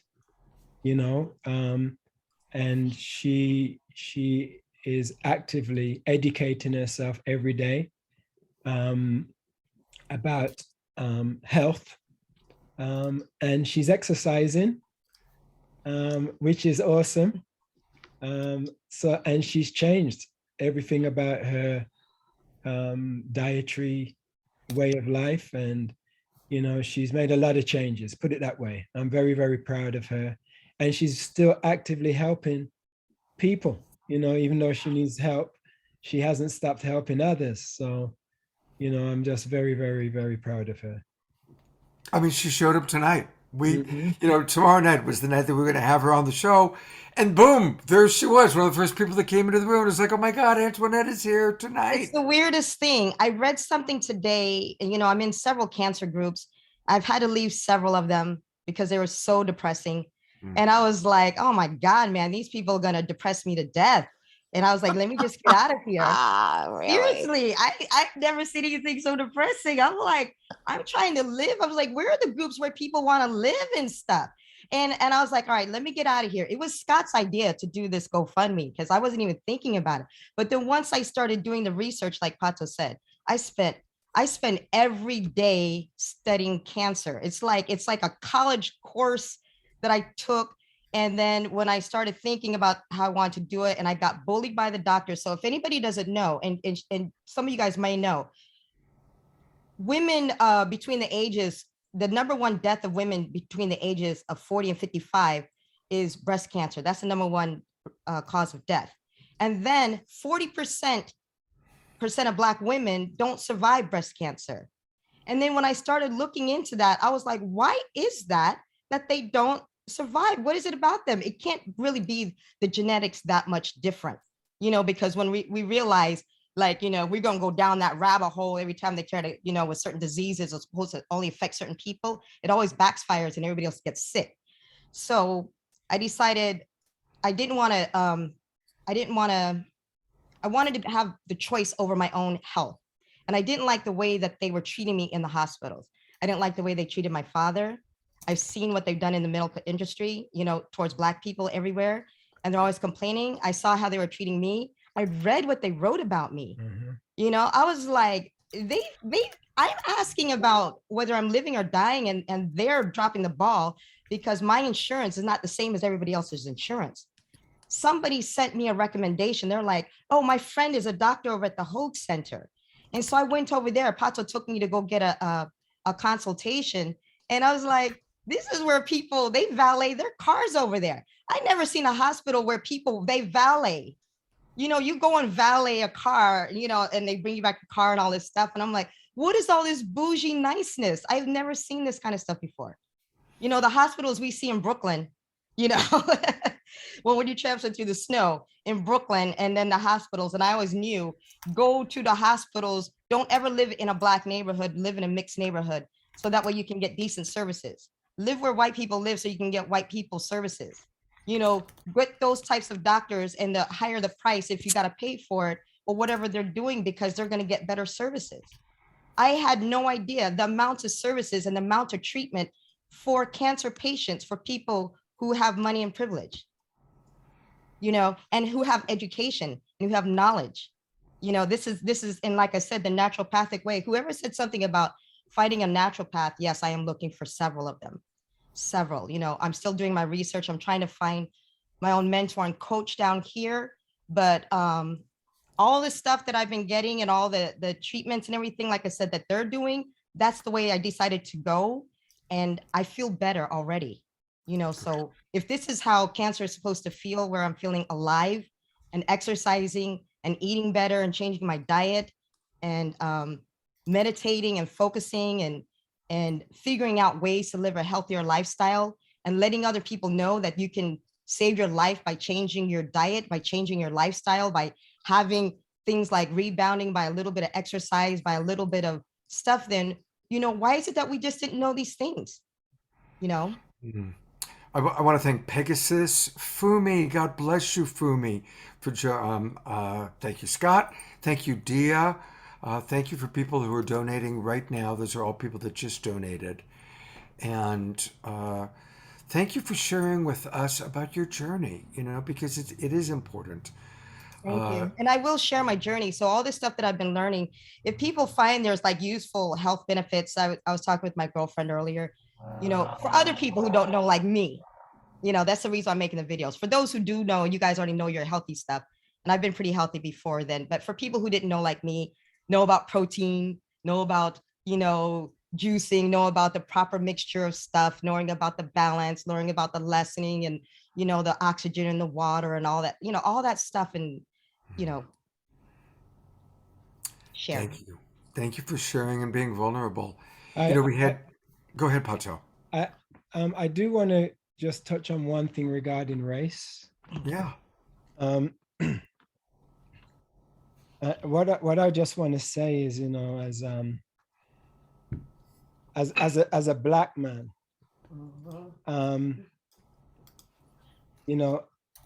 I've never really been concerned about being called a Black man, even though I'm not Black. I'm brown. I'm a dark brown. I'm a chocolate. But as defining me as belonging to a race, I'm happy to be called a Black man and defined as a part of the Black race, because there's so many different shades. There's different races around this planet. We have the yellow race, we have the red race, we have the brown race, we have the Black race, and we have the white race. But all of us came from one family. Two parents has brought this diverse conglomeration of races that we have right now. And before those two parents, we share one parent, which is God. So we've come from one. Eventually, we have to come back to one. And the thing about race that I want to share as well, before we had diversity of race on planet Earth, there was one race at the beginning. There was one race at the very beginning. Then we had a diversity of race. Now the goal, and at the beginning on this planet, there was one language. The goal of humanity is to get back to one. It's a long, long journey. But as long as there is more than one tribe, there will be tribalism. As long as there is more than one race, there will be racism.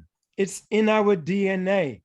We protect our own before we go and protect somebody else's, until we become spiritual and recognize that everybody is Ashe says that. Okay, but until humanity matures and gets to that point, which we still have a long, long way to go, obviously, we are going to have to deal with immature folks who cannot see what we have in common, but can only see from the outside the things that separate us. So what I want to get back to is saying that we have a challenge ahead of us. It's not only about race, it's about economics.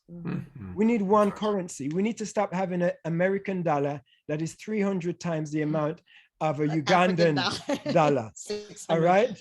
And then these people go over to Africa and buy everything we have 3 times Come on, tell the It's truth. 300 more, 300 times the currency value worth of what we have. And they buy the land, they buy everything for a few dollars. All right.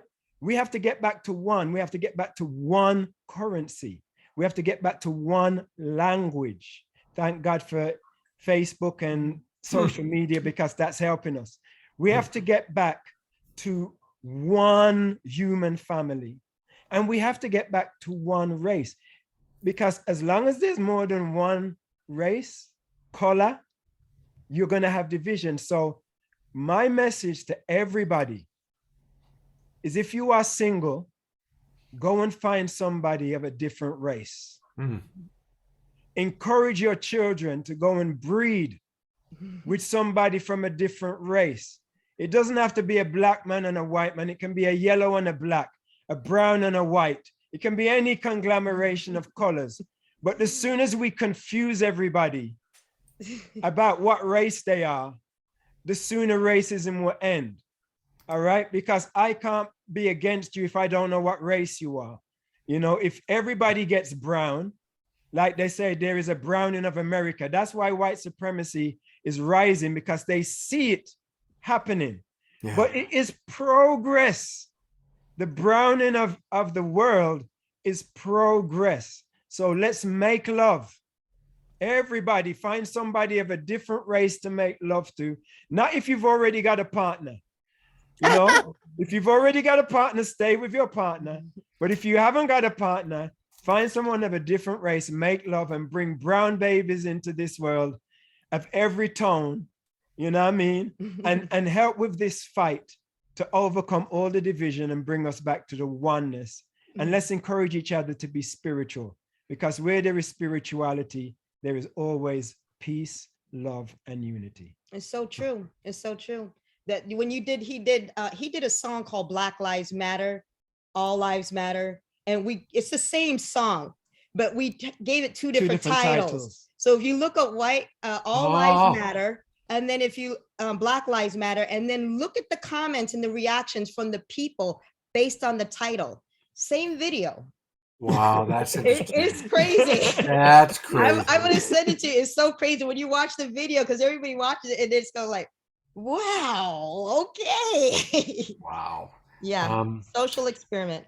And by the way, we played your Martin Luther King video to start the show tonight. And I'm going to play it again tomorrow, Pato, because it's so beautiful. Plus, I've got that plunk in my head, you know, because I pulled it up and prepared it earlier this morning. So it's been in my head. It's such a beautiful, I just love that video.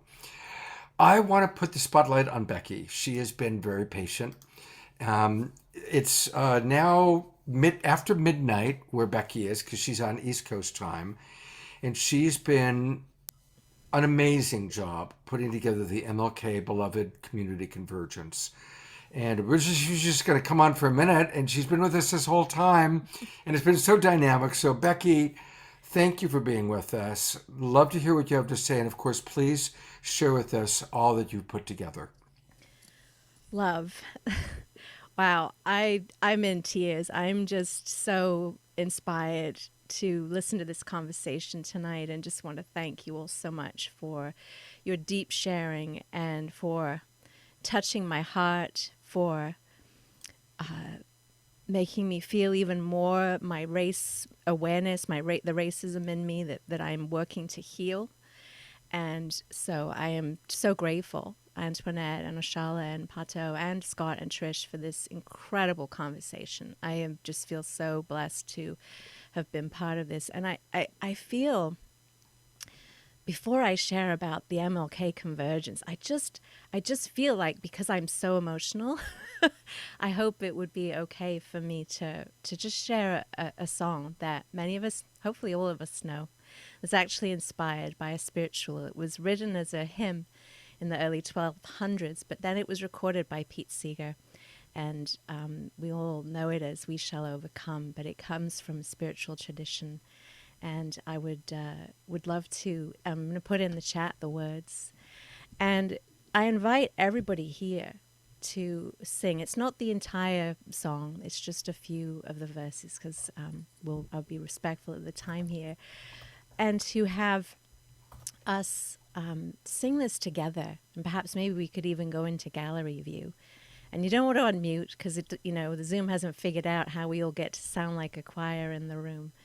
But to be able to sing this together with each other. And so I put it in the chat for us.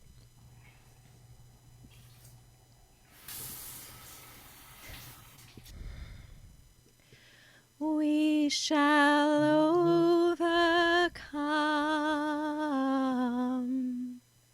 We shall overcome. We shall overcome someday.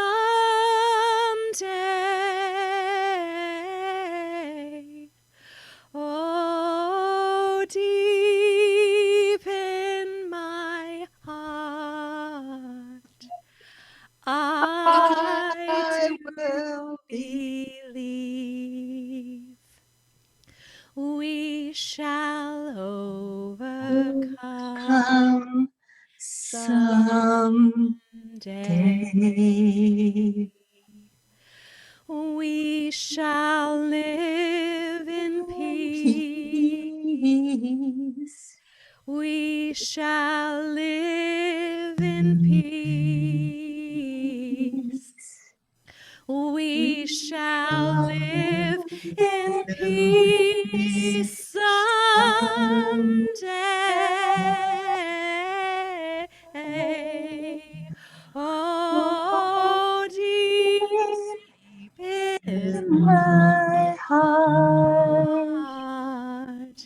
I do believe we shall live in peace someday. We shall all be free. We shall all be free. We shall all be free someday.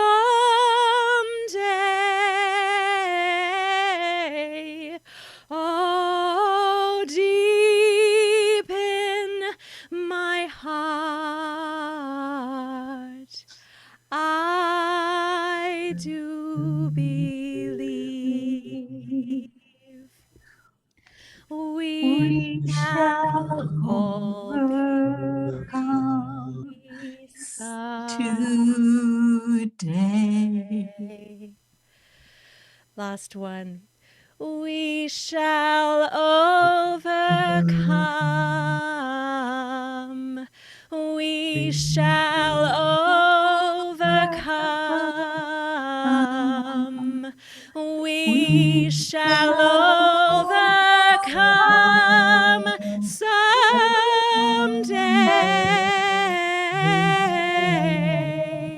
Oh, deep in my heart, I do believe we shall overcome someday.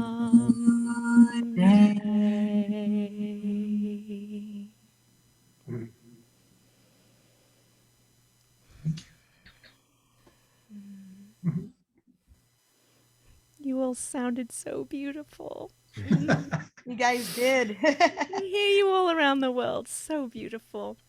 Thank you so much. Thank you, I Becky. You're feel beautiful.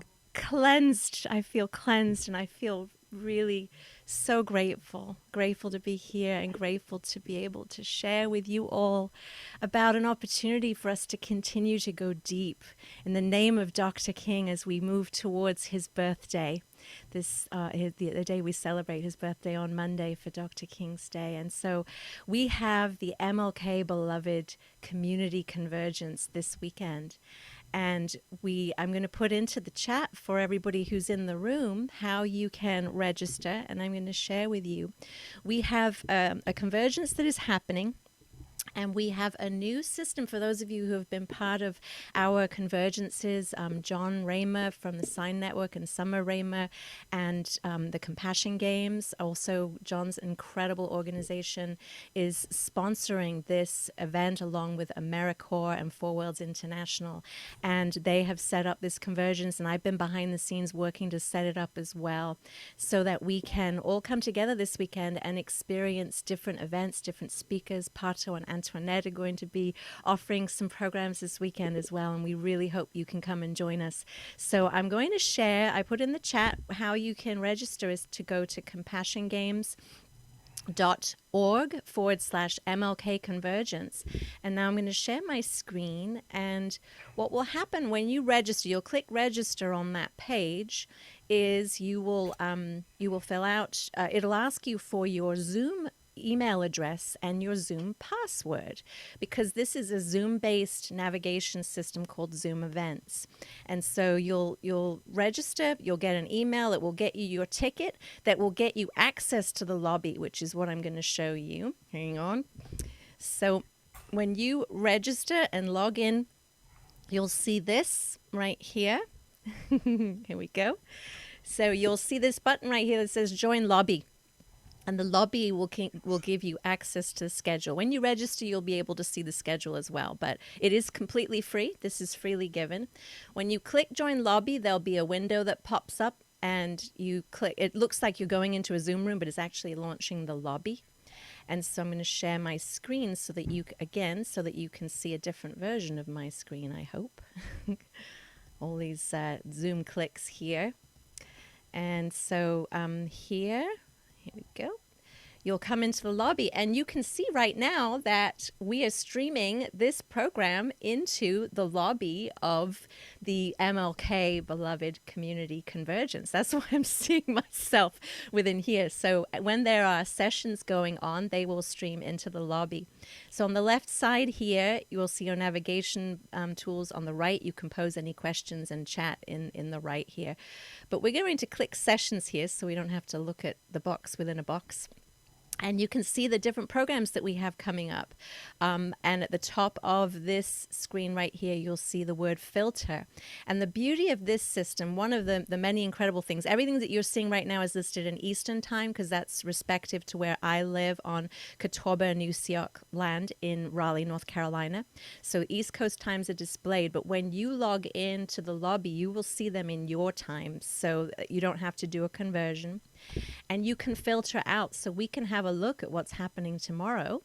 We can scroll down. We have different programs that are offered. And at noon Eastern, we have an MLK celebration, birthday celebration with Pato and Antoinette and friends. And that will be followed by this incredible album, this compilation album that they've put together. They're doing a release. Sharing the backstory of how this incredible double CD came into being. So I'm looking forward to hearing that. And we have a documentary. We just have really broad offerings, all centered around MLK legacy, beloved community, grandmother Patricia Ann Davis, Diné Choctaw. Also, some of us know that as Navajo inappropriately, but she's Diné Choctaw. She will be offering a program tomorrow as well. And then we have Connie Baxter Marlowe, who also is presenting, offering a session called MLK's Vision for the U.S. of A. and What Will It Take? Tomorrow night, we have a call to peace, a beautiful flag ceremony put together by Fumi John Stewart. And you can, as you see events that you're interested in, this is another beautiful thing. You can click a little check like that, and it will give you a gold ribbon, a bookmark. And then when you click itinerary, it will show you the things that you are interested in attending. So no longer do you have to go back in through and see which thing you wanted to go to. You can actually create your own agenda for the 4-day weekend. So I hope this has been helpful, that you figure out as you're navigating through. You can always pose questions when you're back on the homepage, and myself, John Raymer, and Ingrid Fortmeyer will be checking that chat and responding to questions. You can also answer each other's questions too if you have answers. So this program, this convergence goes through Monday. So we had an incredible opening ceremony today with 22 prayers from women all around the world, and we'll be doing a closing prayer ceremony on Monday. And so we would love everybody to join us. So visit compassiongames.org/MLK and click register.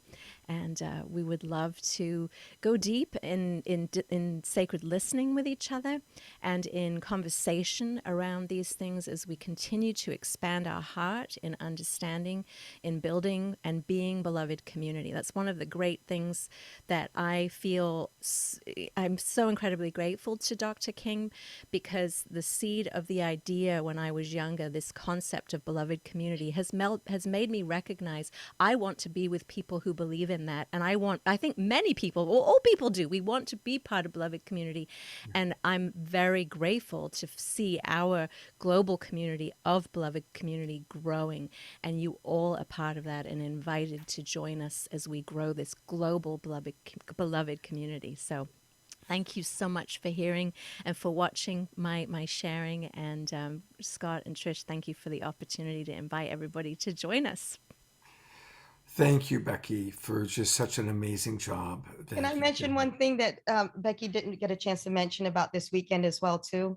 Of course. Yeah, it was just because all the part of the Compassion Games and the whole Convergence weekend and stuff. So one of the events is actually not listed on there, but I'm going to list it because it's also part of the 40 days. So in case this program isn't over just for this weekend, there will also be other events that's happening during the next 40 days. So stay tuned. The lobby will still always be open. Look and check back for other events that's actually happening, because on MLK Day, that Monday, we're actually putting on MLK Day in person in San Diego. And it's really going to be a spectacular in-person live event, but I didn't want to, because of timing, and it is a long day affair, Pato's actually going to work on the video. So we're going to be out there that day for the MLK Day in the community of service with the coat drive for the refugee community of the Haitian refugees at the border.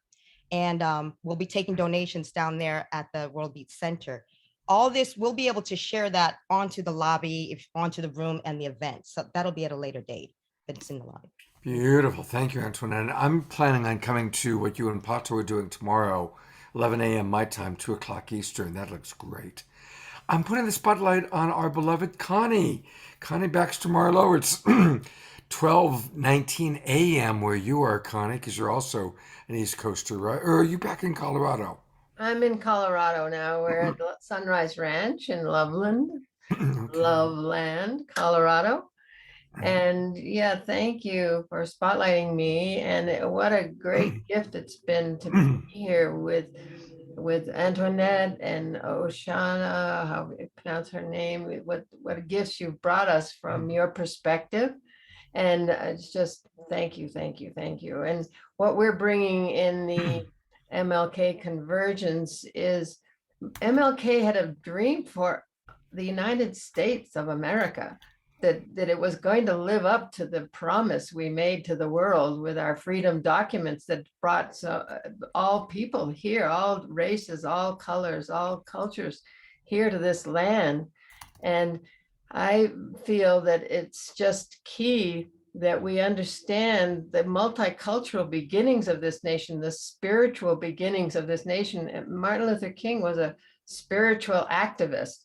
I mean, he came from that high place of faith. That song we just sang with Becky, he saw it, he knew it, because he saw it from his heart, what we can be. And it's just key that we come from that place and we see the spiritual beginnings of this nation that happened in Plymouth with the Mayflower Pilgrims and the Pokanoket Native people who came together in peace and friendship for 54 years because they shared a spiritual understanding of freedom of conscience, of freedom of us, of our innate right to act according to our direct connection to the divine. And that's just not known at all at this time, because revisionist history has trashed that period of time. So it's the origin story of this nation. And an origin story is so key for a nation. And I feel that it has us morally paralyzed because we have shame around the founding of this nation, which isn't true. There's a little light shining there that can open our hearts and say, yeah, we've done it before, we can do it again. The light we carry is in our hearts, and has to do with us coming together, all of us, and bringing peace on earth and heaven on earth. So anyway, that's what we're bringing to the party. Beautiful, Connie. Thank you so much for what you're doing. And always, I love the programs you and Andrew do. So looking forward to seeing you in your program tomorrow. Thank you so much for that. Thank you. And thanks for being with us tonight. Well, I want to give each of our main presenters one last chance to say, and then I know that it's getting late, so we'll try and wrap up. Becky, it's the latest for you, so I'm going to go to you and give you a chance to say good night before we tuck you into bed. Any last sharings you want to? Oh, I'm just so grateful. I really, this was a really extraordinary way to begin the weekend, being here with each of you, and I'm looking forward to what's to come. And want to thank Antoinette as well for pointing out that this is the beginning of the 40 days of service. And so we will bookend our convergence with another convergence on the 25th, 26th, and 27th of February.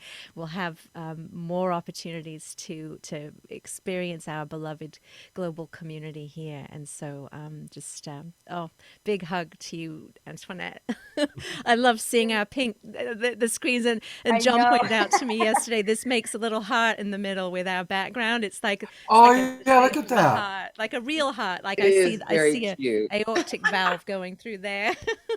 This artist, she's very amazing. You know, the work that she's done it before for the New York Convergence and the Toronto Convergence. Kara Stonehouse from the Hague Center, extraordinary. Yeah, it is. It's like very animated. Mm-hmm. I need her to come and do some graffiti on our land along with Oshalla's artists. You know, I'm gonna do some major art exhibits, you know, because Pato and I just came in. We're now landowners, you know, for our community here in Lake Elsinore and stuff, you know. So this is building the beloved community in person. Mm-hmm. Beautiful. Thank you, Becky. I'm going to put the focus on Antoinette and Oshalla. And I guess since Antoinette brought up again, I want to go back one more time to the Marin City Arts and Culture Center. And please do support. I mean, all these beautiful, beautiful souls of so many different ages, races, colors, ways of thinking, and they're all expressing themselves. So go to the website, go to MC Arts and Culture, and support the artists. Take a look at their work, including look at the young people. I'm just going to grab, hopefully whoever I'm going to choose, it'll open up. Yeah, I have a feeling something happened with the design. I don't know. Nope. Yeah, it might be. So, yeah. But anyway, there's some other art. Yeah, this is good. This is actually, if you scroll down, you'll see the I Am Man. Look at this one. Oh, wow. That was actually Orrin Carpenter. You know, he did the I Am Man piece, but yeah, that's incredible. You know, definitely a king thing. But you know, keep going, Scott, with his. That's a pretty. Oh my God! Look, pretty deep one. Yeah, he does some abstracts, but there's a cup of coffee that you'll see on there, and Orrin's really great about, you know, taking things that are realistic and then combining an abstract component in it. This is probably not powerful. Look at that. Yeah. Yeah. Yeah. But yeah, someone's been on there. Yeah, this one too, the freedom. Oh wow. Yeah, that's fair. Oh, this cup of coffee. Pause on the cup of coffee. Look in that cup of coffee, right? And the name of it is Can I Be Served? And if you look at it, it just looks like a cup of coffee, right? But look into the cup of the coffee. I'm trying to save it. You know, it's right. Well, you can't, but I'm just going to tell people what they see in there. It looks like steam, but it's actually people at a lunch counter. So it's back. It was inspired by Birmingham.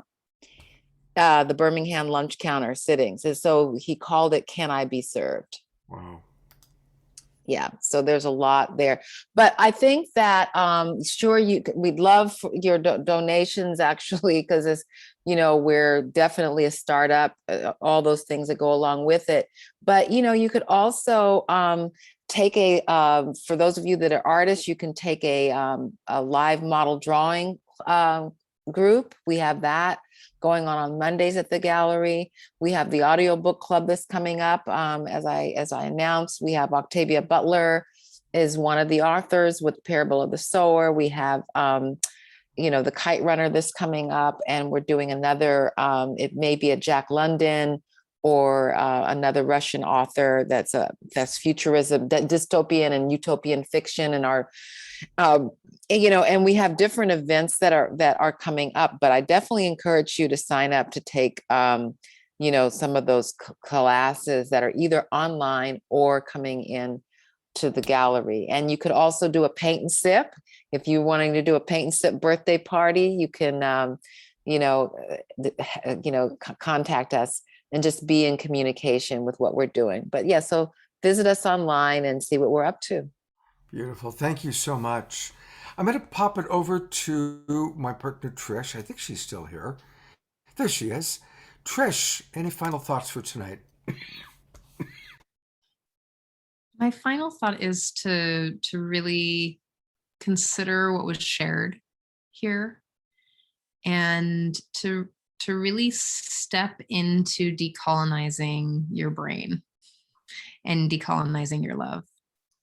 To really, to go back and rewatch this video and just contemplate what Antoinette and Oshalla shared, and what the meaning of the song that Becky sang, to really just sit with that and to make a choice about what side of history you want to be on. And I also invite you to look up Bridget's work, the Heal Thyself, the Remember Institute. And also the other person that we're having on is Sharif Abdullah, to look at his work as well, to support all of these people who shared in their vision, and to trust that it's in love. Because if you listen to it again, if you missed it, this is all love. So that's what I want to leave you with. Rewatch the video. Really support these people doing this work. Beautiful. Thank you, Trish. Thank you, thank you, thank you. Thank you, Scott. Thank you, Trish. Thanks, you guys. Oshalla, I would, that work is so beautiful. I would love to do a video. So I put the 2 YouTube links. Like I said, those 2 YouTube links, one says Black Lives Matter 2, and the other one says All Lives Matter. 2 different titles, same video, same message. And then I'm telling you, it's a weird social experiment. But what ended up happening because of that weird social experiment, if anybody click on it, you'll see what happens. What do you get? You get a notification, a warning. This is what they do to us. They get a warning, and you have to jump through hoops. And then you're going to have to go through another thing before you can actually watch the video. It's almost censored. It's not necessarily censored. No, but it is. It's clever. It's a clever futuristic. Yes, it's a clever way of, this is how they censor Black people. And the thing is, this video, there's nothing offensive about this video. Well, it was the same video. It was the same video. But it's yeah. But it's how it's titled, but because of who is dictating what type of content can be put out there. You notice, because me and you will probably end up in Facebook jail more than anybody else will, Yeah. So that would get censored, but nothing else won't get censored. January 6th doesn't get censored. World Star Hip Hop doesn't get censored. Me and you could sit there and beat each other up and kill each other, and it'd be all gory, and that would not get censored. No. At all. They would rather see any of those things. But the minute Black people start talking about some truth and rights, then it gets censored. And it's such a beautiful thing. That's why, so my idea is, all right, if we can't to work around the censorizing, the beautiful artwork without the real reality of the music, I would love to showcase the artwork from your artists. And I've got music. I got plenty of music. I could put different things. Well, you can be one. You will be one of our artists because you will be joining MC Arts and Culture. So your little mug is going to be one of those in those little, round spaces, and you're going to have your video up there. So we will be able to have that social experiment on our site. Yeah. I'm going to put a link too on my website because it's like Black art needs to be shown. Well, no, I'm saying we'll connect with you. One thing I did want to say in closing to everyone, because we sang the song "We Shall Overcome," and that is a very iconic song that's here in the United States with the civil rights movement. One of the things that's happening right now, and our brothers talked about it a little bit, just the universalism of where we're at. I want to bring up Bob Marley's song "Exodus," Movement of the People. There's something happening right now that I want to call out to all of our brothers and sisters on this call. And that is that there are many of us here in the States and around the Black nation in the world that understand the power of the roots of Mother Africa and understand what has happened to her nature-wise, and that there is a movement. And I would say for our brothers and sisters that are really wanting to support Black people healing, a lot of trauma and all that, America is not really a safe place for a young Black boy to be. I'm just going to be really honest. Yeah. It's not. And I don't know how long, I'm in communication with a lot of mothers. We don't know how long we can really keep sacrificing each of our generations. So there is a strong movement to really relocate and go back and forth. We didn't have that option before because we weren't considered immigrants, but now we do. Africa is rising up. And I just want you all to be aware of that, because that's like an inside conversation that I'm giving you. That the year of return with 2019 is strong, it's happening. Exodus is here. We're not going to completely leave, y'all. We're not going to, we're not going to leave completely, but there is a bigger picture, and that we really are seeing what's happening in this country right now. Wow. Marcus Garvey say. Well, yes. I commit to continuing to bring on a lot of people of color, including Indigenous people. Absolutely. And that's why the Awakening World is my attempt to take what we've started with Global Peace Tribe and truly make it global, and to talk about the hard stuff. And so I love you, Oshalla, and I love you, Antoinette, and I love you, Becky, and I love all the many people that come, like wonderful Mystic Abbott Jerry, who comes every week. So thank you, everybody, for being with us. And just can you highlight Mystic Abbott Jerry? I didn't really see his face. Oh, there he is. Highlight his face. We love Mystic Abbott Jerry. He is the wild abbot of the like Mystic his name. Monastery. He has 10,000 acres in Puerto Rico that he is the steward of, their own ecclesiastic nation. There's the Vatican, and there's the Mystic Monastery. We'd rather go to the Mystic Monastery. No kidding. We can leave the Vatican someplace else. Absolutely. I was there the year before the pandemic, so I'm coming back. I got to check it out and see it for myself. I'm coming to see it. All right, Mystic Abbott. You're welcome. Jerry's always supporting us and always with us and just brings so much love and joy. And really, thank you to everybody, Connie and Omashar and Becky and Carol and Elizabeth. And if I haven't mentioned your name, know that I love you. Eleanor, Anthony, all the people that come every week. It's time for some of us to go get dinner. It's time for some of us to go to bed.